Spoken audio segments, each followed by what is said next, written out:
حضرت مولانا جلال الدین رحمۃ اللہ تعالی علیہ فرماتے ہیں کہ ایک شخص مسجد میں نماز ادا کرنے کے لیے اندھیری رات میں گھر سے نکلا۔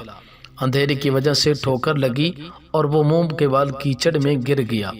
کیچڑ سے اٹھ کر وہ گھر واپس گیا اور لباس تبدیل کر کے دوبارہ مسجد کی طرف چل دیا۔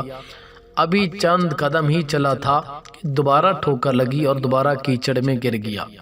کیچڑ سے اٹھ کر وہ ایک بار پھر گھر واپس گیا، لباس تبدیل کیا، مسجد جانے کے لیے دوبارہ گھر سے نکل آیا۔ اپنے گھر کے دروازے پر اسے ایک شخص ملا جو اپنے ہاتھ میں ایک روشن چراغ تھامے ہوئے تھا۔ چراغ والا شخص چپ چاپ نمازی کے آگے مسجد کی طرف چل پڑا۔ اس بار چراغ کی روشنی میں نمازی کو مسجد تک پہنچنے میں کسی دشواری کا سامنا نہ کرنا پڑا اور وہ بخیریت مسجد تک پہنچ گیا۔ مسجد کے دروازے پر پہنچ کر چراغ والا شخص رک گیا۔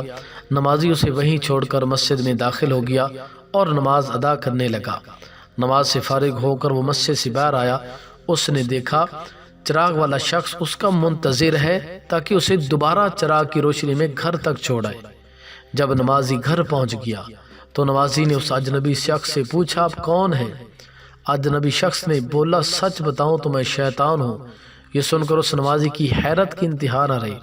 اس نے پوچھا، تجھے تو میری نماز رہ جانے پر اتنا افسوس ہونا چاہیے تھا، تو نے ایسا کیوں کام کیا؟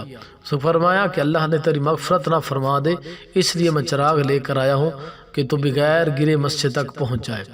اس کہانی کے اندر کتنا سبق ہے۔ ابلیس شیطان کیا جواب دیتا ہے کہ جب تجھے پہلی ٹھوکر لگی تو اللہ نے تیری عمر بھر کے گناہ معاف فرما دیے، جب تجھے دوسری ٹھوکر لگی تو اللہ تعالی نے تیرے سارے خاندان کو بخش دیا۔ مجھے فکر ہوئی کہ اب اگر تو پھر ٹھوکر کھا کر گرا، کہیں اللہ تعالیٰ تیرے سارے گاؤں والوں کی مغفرت نہ فرما دے، اس لیے میں چراغ لے کر آیا ہوں کہ تو بغیر گرے مسجد تک پہنچ جائے۔